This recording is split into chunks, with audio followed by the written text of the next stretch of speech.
Hello! Hi, we hope you're all enjoying this course so far. We definitely are. So Carol, what's the topic of today's video?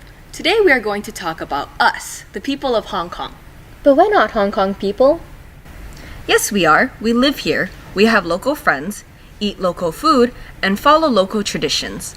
I really feel like a part of society here, and I wonder about Hong Kong's future as much as any other local student at Lingnan. It is hard to disagree with you, Carol, especially on the food part. But enough about us. Let's get back to the topic. Sure. Today we are going to talk about how the handover of Hong Kong and Basic Law affected the political system of this special administrative region and Hong Kong people's mood. Let's start with some brief history. In 1898, Hong Kong Island, Kowloon's Peninsula, and the new territories were leased for 99 years to Britain after China lost a series of wars fought over the British trade in tea and opium, known as the Opium Wars. For all this time, Hong Kong was existing under British rule and practicing democratic system of government. On July 1st, 1997, the British handed Hong Kong back to Communist China and drafted the set of basic laws, under which, according to Article 5, the socialist system and policies shall not be practiced in the Hong Kong Special Administrative Region, and the previous capitalist system and way of life shall remain unchanged for 50 years. That leaves us with the date 2047! Stop being so dramatic, and let's talk more about Basic Law. The Basic Law is a constitutional document for the HKSAR that consists of 160 articles, prescribes the various systems to be practiced in the HKSAR, and establishes the important concepts of one country, two systems, meaning that People's Republic of China will maintain the socialist system while Hong Kong continue under the capitalist system.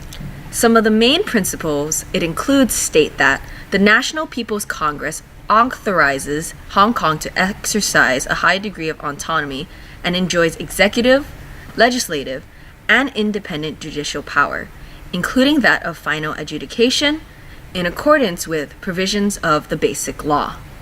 The executive authorities and legislature of Hong Kong shall be composed of permanent residents of Hong Kong in accordance with the relevant provisions of the Basic Law. The socialist system and policies shall not be practiced in Hong Kong, and the previous capitalist system and way of life shall remain unchanged for 50 years. On the other hand, some people believe that it is not simply black and white. It may be the case that mainland China and Hong Kong are going to make some changes to the system on both ends in order to evolve into a country that satisfies two sides after 50 years are over. It is a fact that back in the 1980s, during the Sino-British talks on Hong Kong's handover, former Paramount leader Deng Xiaoping said repeatedly in public that if 50 years are not enough, there can be another 50 years for one country, two systems. It seems like what Deng had in mind when he made that promise is that he believed by 2047, China would be able to catch up with Hong Kong in terms of economic development. And if the mainland is still lagging behind Hong Kong economically, by then it should be given longer time. Even though Deng didn't specify whether one country, two systems should change once the mainland is on par with Hong Kong economically, it is likely that he would have thought that there is no need for change after 2047, meaning both Hong Kong and China will be on the same political side and developmental level.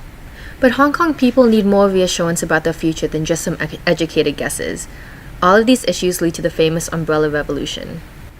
But we will talk about it in our next video. We hope you enjoyed this brief introduction about the handover and Basic Law. Until next time!